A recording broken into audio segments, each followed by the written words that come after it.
Areas related to circle से exercise 11.1 question number 9 को समझते हैं। क्वेश्चन नंबर 9 में क्या है, ध्यान से सुने। A brooch is made with silver wire in the form of a circle with diameter 35 mm। अब ध्यान से सुने, यहाँ तक क्वेश्चन पढ़ा, क्या मतलब है इसका, ध्यान से सुनो। एक आपको क्या गिवन है, ब्रोच गिवन है। अब ब्रोच क्या है बच्चों, ये एक प्रकार का गहना है। ऐसे मान लो एक प्रकार का गहना है, जब आप कोई ड्रेस पहनते हो उसके ऊपर लगाते हो यहाँ पे, ठीक है, बात समझ में आ रही है। एक प्रकार का गहना है जिसे आप ड्रेस के ऊपर लगाते हो, कोट के ऊपर या किसी भी ड्रेस के ऊपर, ठीक है। अब वो किससे बना हुआ है, सिल्वर वायर से बना हुआ है। किससे बना है, सिल्वर वायर से, इन the form of a circle, circle की फॉर्म में। ध्यान से देखो, सिल्वर की वायर से बना है और सर्कल की फॉर्म में ब्रोच है, ठीक है। अच्छा, उसके बाद विद डायमीटर 35 mm। तो यहाँ पे जो गिवन इंफॉर्मेशन मिली पहले वही लिख लो, here diameter of brooch, diameter of brooch, ठीक है। ब्रोच किसकी शेप में है, सर्कल की शेप में है, तो ब्रैकेट में मैं सर्कल लिख रहा हूँ। ब्रोच लिखूँ या सर्कल लिखूँ एक ही चीज़ है, क्योंकि यहाँ पे वो जो गहना है, जो ब्रोच है, वो सर्कल की शेप में है, ठीक है। हेयर डायमीटर ऑफ ब्रोच या सर्कल इज कितना है, 35 mm। अब अगर बच्चों डायमीटर 35 mm है तो देयरफॉर रेडियस कितना होगा, रेडियस हमेशा रेडियस ऑफ ब्रोच या सर्कल, ठीक है, रेडियस कितना होगा, वो डायमीटर का आधा। रेडियस क्या होता है, डायमीटर का हाफ। डायमीटर कितना है 35 का हाफ कितना होगा, 35/2 mm। तो हमें इस सर्कल का, इस ब्रोच का डायमीटर भी मिल गया, रेडियस भी मिल गया। बोलो बात समझ में, ठीक है। अब आगे समझते हैं, ध्यान से सुने।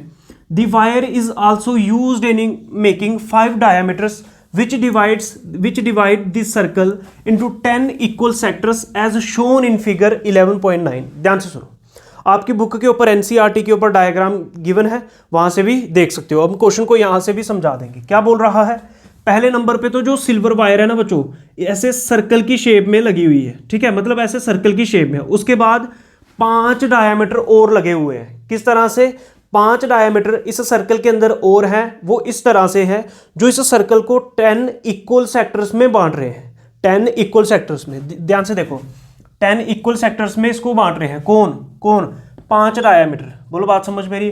अब वो कैसे होंगे, जैसे ये पहले उसने सर्कल की शेप में सिल्वर वायर लगाई, फिर उसने जैसे मान लो ये 1 डायमीटर, बोलो बात समझ में आ रही, ये डायमीटर होता है, ये दूसरा डायमीटर 2 हो गए, ये मान लो ये 3 हो गए, ठीक है, ये 4 हो गए, ठीक है, एक और बना लो गई, जैसे ये 5 हो गए।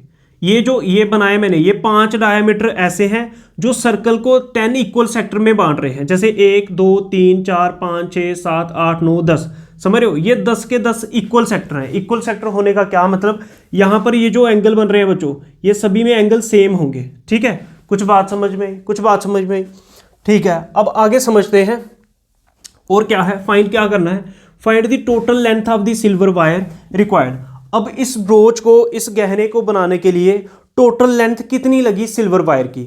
अब ध्यान से देखो, सिल्वर वायर की लेंथ टोटल कितनी लगी, सिल्वर वायर की लेंथ कितनी लगी हुई है। एक तो उसने वायर ऐसे सर्कल की शेप में लगाई हुई है, ये सर्कल की जो बाउंड्री है, एक तो ये लगी, प्लस 1 डायमीटर में यहाँ पे वायर लगी होगी, फिर दूसरे में, तीसरे में, चौथे में, 5वें में, प्लस 5 डायमीटर में भी उसकी सिल्वर वायर लगी है। बोलो बात समझ में, वो यही चीज़ पूछ रहा है कि ये बताओ कि total length of the silver wire क्या है। तो फर्स्ट पार्ट को समझते हैं।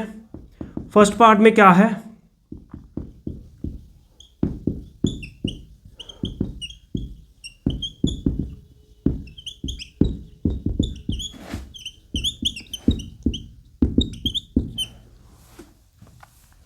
फर्स्ट पार्ट में आपको क्या करना है, ध्यान से सुनो। फर्स्ट पार्ट में आपको क्या करना है, total length of silver wire required, जो टोटल आपको सिल्वर वायर चाहिए उसकी लेंथ फाइंड करनी है। ध्यान से देखो, पहले आपको सिल्वर वायर ऐसे सर्कल की शेप में चाहिए, तो ये जो सर्कल की शेप में सिल्वर वायर चाहिए, तो मतलब सर्कल की ये बाउंड्री चाहिए। सर्कल की ये जो बाउंड्री है इसको बोलते हैं सर्कमफेरेंस ऑफ सर्कल,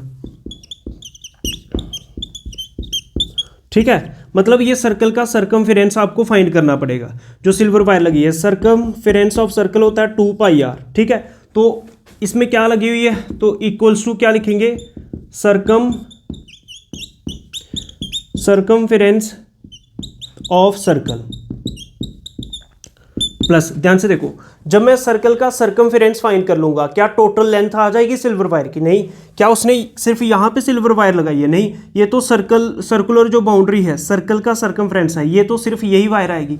प्लस उसने वायर ऐसे लगाई होगी, तो ये एक डायामीटर, फिर उसने एक वायर ऐसे लगाई प्लस एक और डायामीटर, प्लस फिर उसने एक वायर सिल्वर की ऐसे लगाई प्लस एक और डायामीटर, फिर उसने एक वायर इस तरह से लगाई प्लस एक और डायामीटर, फिर उसने एक और वायर लगाई बच्चों पांचवी, तो प्लस एक और डायामीटर, 1 2 3 4 5, तो मैं 5D भी लिख सकता हूँ। मतलब एक तो circumference of circle plus 5 diameter of circle. अगर मैं प्लस 5 डायामीटर ऑफ सर्कल करूंगा तो मेरे पास total length of silver wire आ जाएगी जो उसने पूरी यूज़ की है इस ब्रोच को बनाने के लिए। ठीक है, तो circumference of circle plus 5 diameter of circle plus 5 diameter of broach या सर्कल लिख लो। ठीक है, अब सर्कमफेरेंस ऑफ सर्कल का क्या फार्मूला होता है? 2πr plus 5 diameter of circle. Diameter कितना था सर्कल का बच्चों? 35, तो 5 × 35 आ जाएगा। बोलो बात समझ में आ रही है? अब 2π की वैल्यू कितनी होती है? 22/7 इंटू r मतलब radius of circle. Radius of circle कितना है बच्चों? 35/2 प्लस ये 5 × 35, इसको चाहो तो मल्टीप्लाई भी कर सकते हो, वो आपकी मर्जी है। 2 से 2 कैंसिल, 7 5 जा 35, यहाँ पे बच रहा है 22 × 5 प्लस 5 × 35। क्या यहाँ तक बात समझ में? अब अगर ध्यान से देखें, प्लस से पहले भी 5 आ रहा है और प्लस के बाद भी 5 आ रहा है, तो मेरे को 5 कॉमन दिख रहा है, तो मैं 5 को कॉमन ले रहा हूँ। यहाँ पे बच रहा है बच्चों 22 प्लस कितना? 35। क्या यहाँ तक बात समझ में आई? 5 × कितना? 22 प्लस 35, 5 + 2 7, 3 + 2 5, तो ये आ रहा है 57। ठीक है, आप अपने तरीके से ऐड कर सकते हो। अब इन दोनों को मल्टीप्लाई करो, 5 7 जा 35, तो मतलब 5 बचेगा। ठीक है, 5 7 जा 35, 5 और 3 कैरी, 5 5 जा 25 और 3 28। ठीक है, तो ये मीटर में आएगा। मीटर में क्यों? क्योंकि जो हम लेंथ फाइंड कर रहे हैं वो हमेशा मीटर में आएगी। ध्यान से सुने बच्चों, यहाँ पे मीटर नहीं, यहाँ पे mm आएगा। क्यों? क्योंकि क्वेश्चन के अंदर ये जो रेडियस डायमीटर है mm में दिया है। ठीक है, मीटर में नहीं दिया। तो यहाँ तक समझ में आ गया होगा। अब नेक्स्ट समझते हैं, अब सेकंड पार्ट को समझते हैं। सेकंड पार्ट में क्या है, ध्यान से देखो।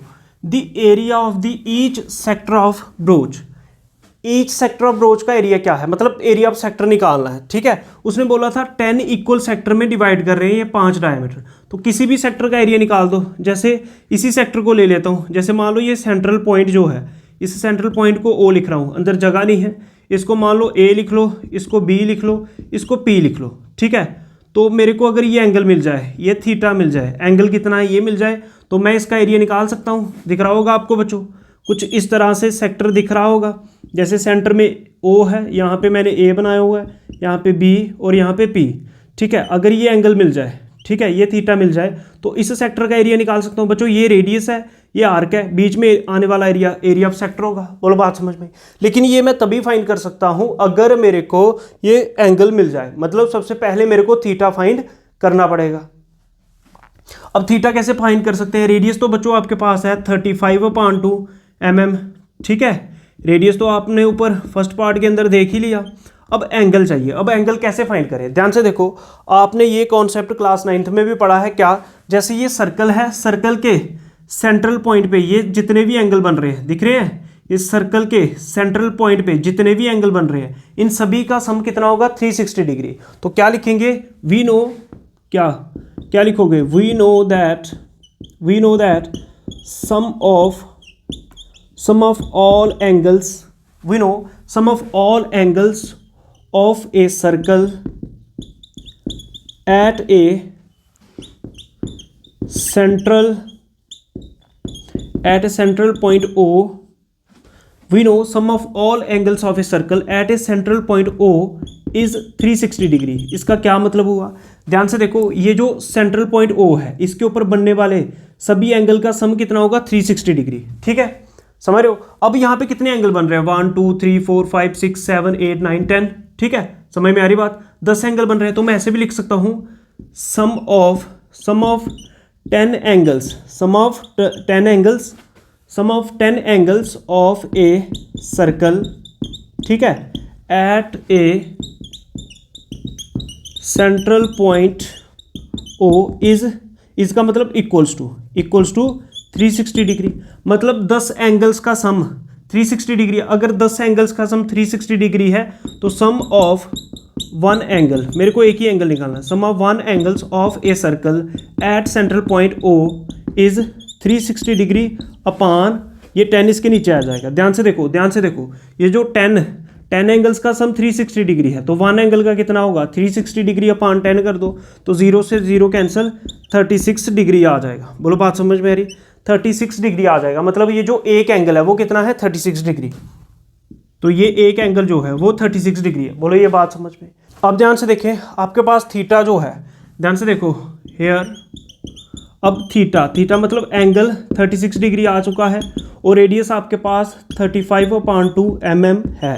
तो अब आपको area of the each sector मतलब एक सेक्टर का एरिया निकालना है। तो अब एरिया निकाल सकते हो, एरिया ऑफ सेक्टर क्या, OAPB, area of sector OAPB। Area of sector का formula theta upon 360 degree into pi R square. Theta कितना है बच्चों, थीटा भी अभी निकाला आपने 36 डिग्री, तो 36 अपान 360 डिग्री इंटू पाई कितना 22/7 इंटू रेडियस का स्क्वायर। तो रेडियस कितना है बच्चों 35/2, इसका स्क्वायर मतलब क्या 35/2 को 2 बार लिखो, 7 5 जा 35, 36 1 जा 36, यहाँ पे 10 बच रहा है, 36 1 जा 36, एक 0 था, यहाँ पे 5 दिख रहा होगा, 5 2 जा 10, पता चल रहा है कुछ। अब 2 11 जा 22, ऊपर बच रहा है 11 इंटू 35 अपान 2 × 2 कितना 4, तो ये आ जाएगा 385/4। इन दोनों को डिवाइड कर लो। अब 385 को जब 4 से डिवाइड करोगे आपके पास आएगा 96.25 स्क्वायर mm। अब बात समझ में। अब यही लास्ट में लाइन लिखनी है, hence area of each sector of brooch equals to 96.25 square mm। तो इस तरह से आप एरिया भी फाइंड कर सकते हो और सिल्वर वायर की जो लेंथ है वो भी फाइंड कर सकते हो। ठीक है, कहीं से भी कुछ भी नहीं समझ में आया हो तो कमेंट सेक्शन में पूछ सकते हो। ठीक है, तो ये क्वेश्चन नंबर 9 का सॉल्यूशन है। ध्यान से समझो, एक बार नहीं समझ में आता, 2 बार 3 बार जितनी बार में भी समझ आए, बार बार देखो तो समझ आ जाएगा। ठीक है, अगर आपको मैथ्स एनालिसिस की ये वीडियोस अच्छे लग रहे हैं तो वीडियो को लाइक करो, शेयर करो, चैनल को सब्सक्राइब करो। जय हिंद, जय भारत, नमस्कार।